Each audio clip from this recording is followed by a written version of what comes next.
hoje nós vamos fazer um estudo especialíssimo, anota aí, um dos capítulos do Evangelho segundo o Espiritismo que eu mais adoro. Capa bonita desse livro, né? Eu encontrei esse Evangelho outro dia na livraria, falei, gente, que capa linda, vou comprar mais um. Evangelho nunca é demais, né? Nunca é demais, um dia entra na alma, né? Mas olha só que Evangelho bonito, né?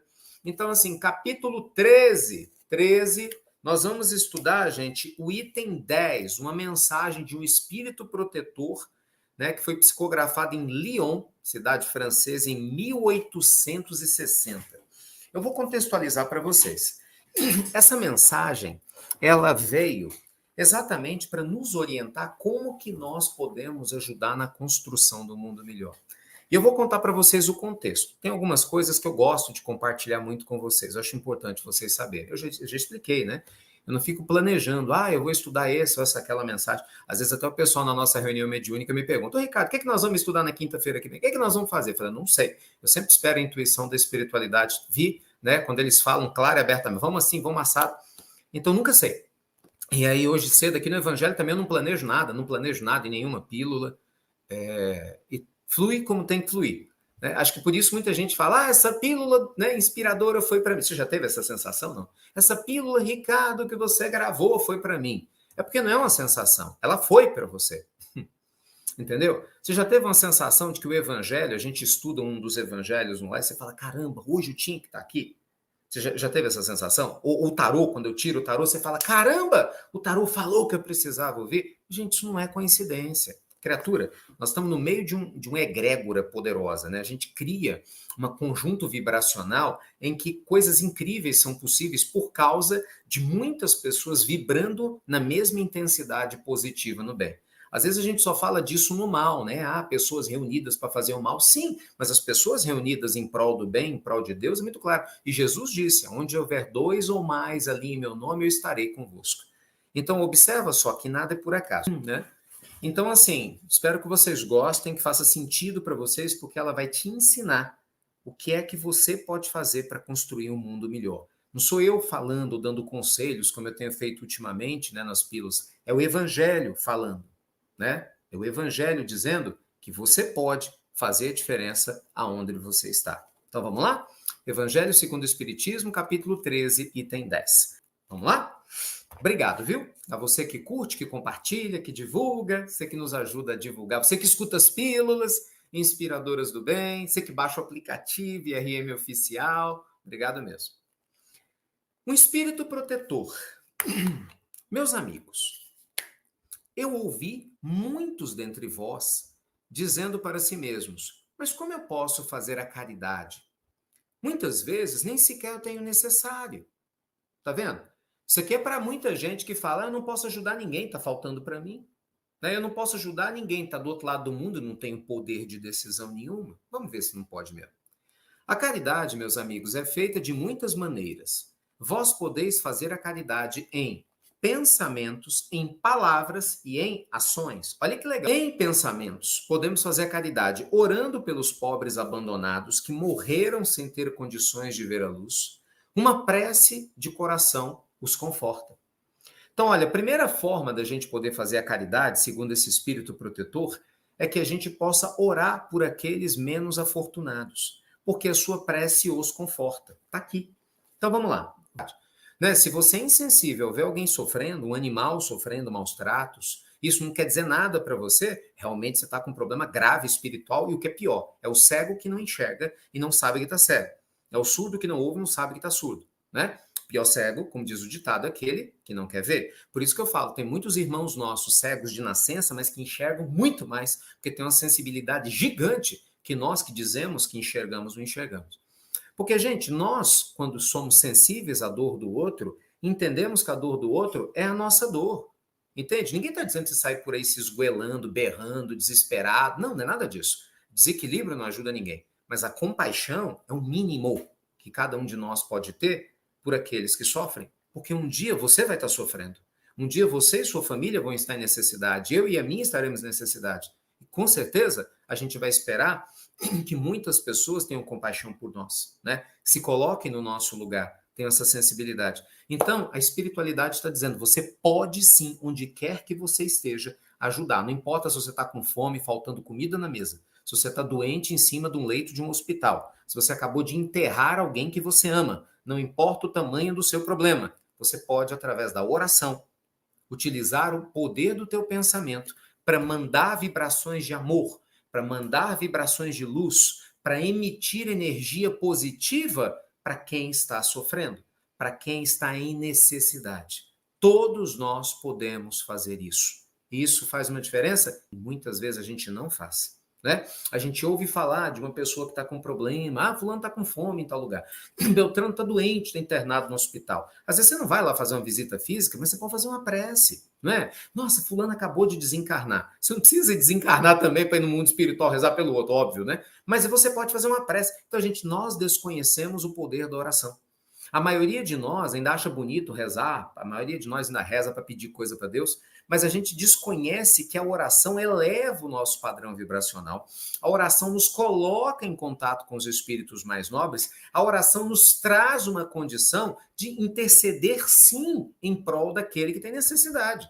Aí eu vou te falar uma coisa, uma pessoa orando já é poderoso. Você imagina 1.000, 2.000, 3.000, 10.000, 20.000, 100.000.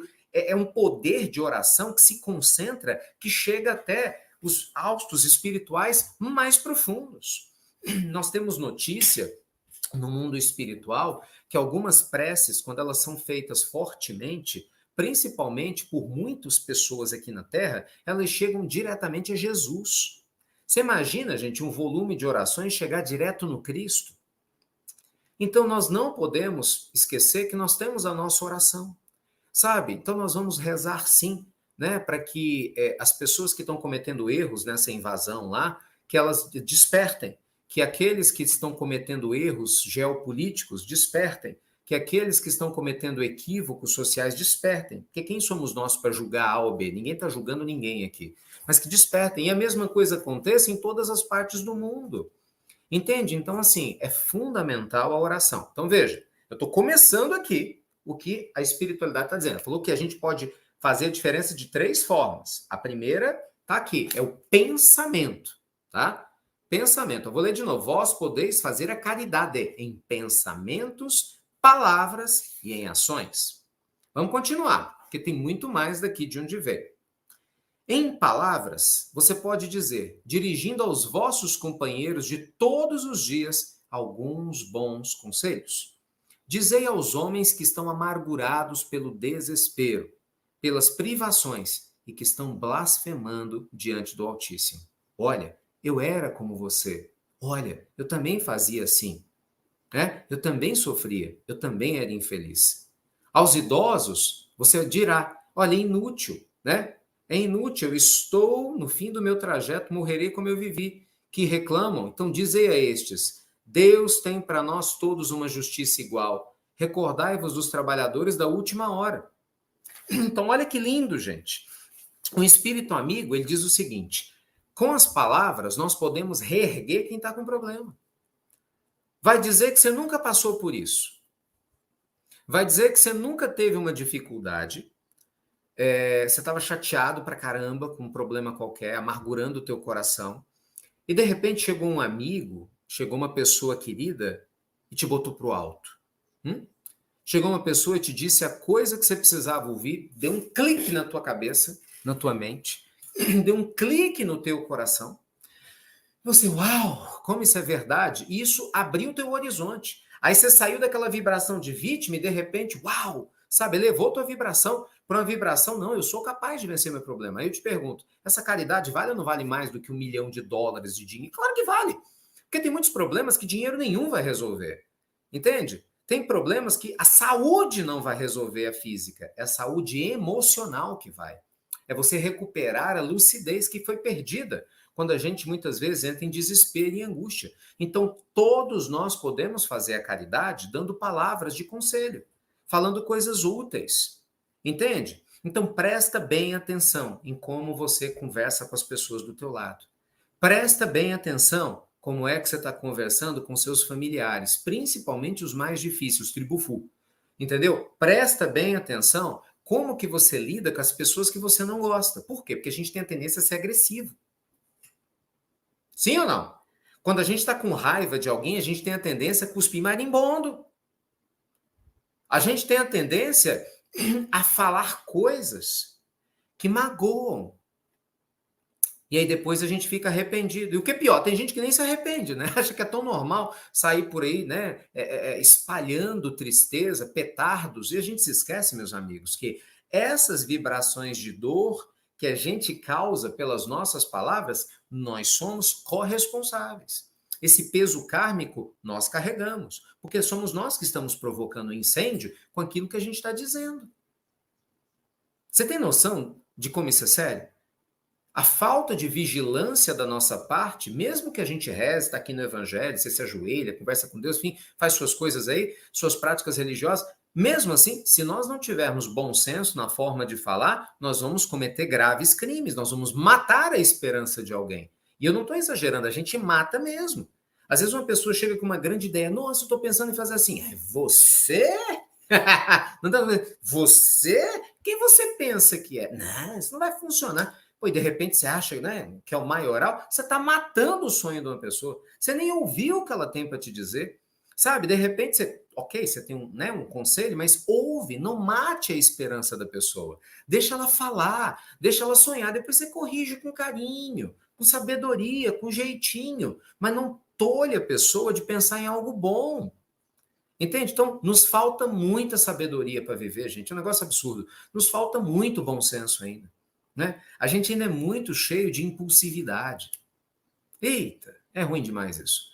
Não é porque a nossa impulsividade fere. E o que o espírito nobre está nos dizendo é que a gente tem que aprender a também usar as palavras como caridade. Então, mesmo você que está doente, sem dinheiro, com problema, tá onde for, você pode ter palavras muito positivas para alguém que está do teu lado. Você pode falar, não, se Deus quiser, filho, nós vamos melhorar. André Luiz, grande espírito André Luiz, nos conta no livro Os Mensageiros a história de uma mãe viúva, cuidando de 4 crianças pequenas, pobre, fazendo o evangelho no lar, acalentando, aconselhando, estimulando essas crianças a terem fé em Deus. As crianças sentindo falta do pai, as crianças com fome, e ao invés dessa mulher se entregar ao desespero, ela vai fazer o evangelho no lar. André Luiz conta exatamente essa história de arrepiar. Né? Aí ele chega, né, na casa dessa senhora, no momento do evangelho, né? Ele narra como que é a discussão entre eles no evangelho, narra a luz que vem da postura daquela mulher que estava triste, óbvio, né? Estava chateada com os filhos, e ainda fala de 2 das crianças que estavam ali, eram 4 filhos, 2 eram meio complicado, mas 2 crianças eram espíritos de luz. Então as crianças também estavam motivando-se. As crianças traziam palavras de incentivo. E aí a mãe, vendo as crianças, as filhas falarem coisas de luz, ela se motiva. E ela, como mãe, falando coisas lindas, motiva os filhos. Você percebe? Mas num ambiente de oração. Olha como uma coisa complementa a outra, entendeu? Mesmo no meio da dor. Veja, ela era viúva, ela era mãe solteira, agora, né? Mãe viúva, desculpa, de 4, tendo que lidar com a saudade do marido, a ausência física, problemas graves na área financeira, mas ela escolheu a Deus. Concorda? Ela podia ter escolhido qualquer outro caminho. Ela podia ter dado os meninos, jogado. Quantas mulheres fazem isso? Quantos homens fazem isso de maneira absurda? Mas, pelo contrário, ela escolheu a Deus. E por escolher a Deus, ela recebeu o auxílio espiritual. Então, meus amigos, nós temos palavras para erguer.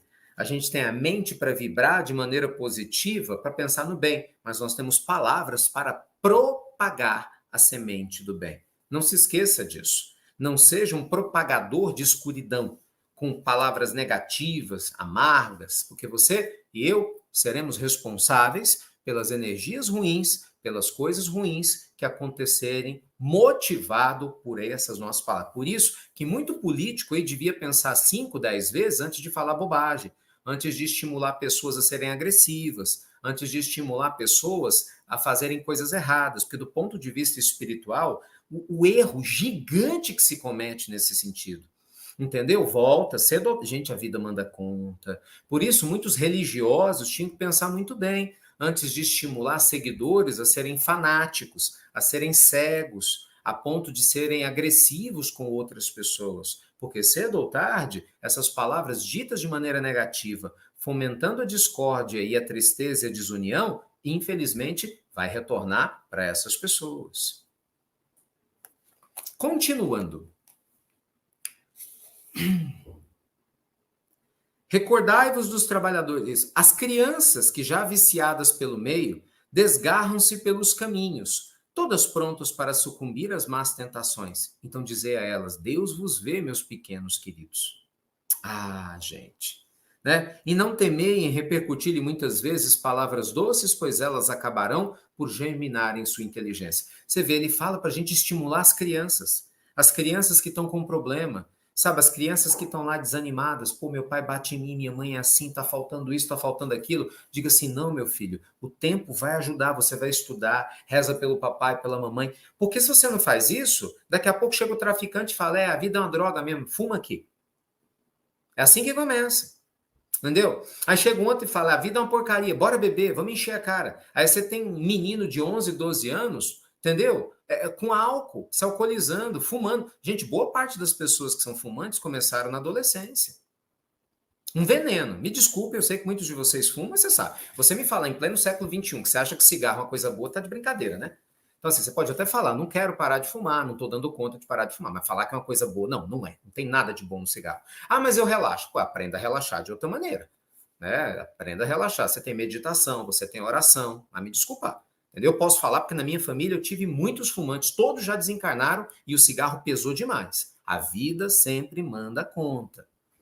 Não se esqueça disso. A vida sempre... Ah, mas eu bebo para esquecer os meus problemas. Olha, eu faço o evangelho para lidar melhor com os meus problemas. O que você acha melhor? Então, toma cuidado com as desculpas que você cria para justificar vícios que vão te prejudicar, vão fazer você perder sua família, vai fazer você se aproximar de espíritos complicadíssimos que têm a mesma vibração e vão criar todo um processo de dor e de amargura desnecessários.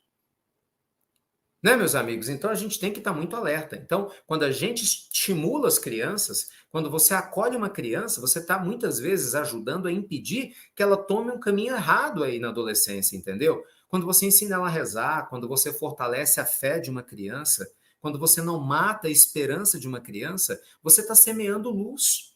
Você não precisa ser o pai da criança para fazer isso. Sabe, às vezes você faz isso numa festa do seu filho, que tem uma outra criança, que os pais são meio confusos e tal, mas você está com uma sementinha. De repente, o senhor ou a senhora que está me assistindo agora é professor. Tem alguém aqui que é professor? Eu falo assim de escola pública, ou escola particular, mais infanto-juvenil, ou né, no ensino médio, básico, fundamental. Então, assim, tem muitos professores, educadores aqui. Poxa, você pode educar, sabe? Você pode dar exemplos de luz e de paz. Às vezes você trabalha no hospital, você é profissional da área da saúde, a criança vai lá visitar o pai, a mãe, o avô, a avó que está internada, sabe? E vê aquele sentimento de dor, tadinha, ela está com medo, está se sentindo fragilizada, e você, profissional, está lá e de repente pode passar uma mensagem de incentivo. Então, gente, todos nós, quantos professores, que maravilha, todos nós podemos fazer a diferença. E não tenho dúvida que vocês fazem uma diferença gigantesca.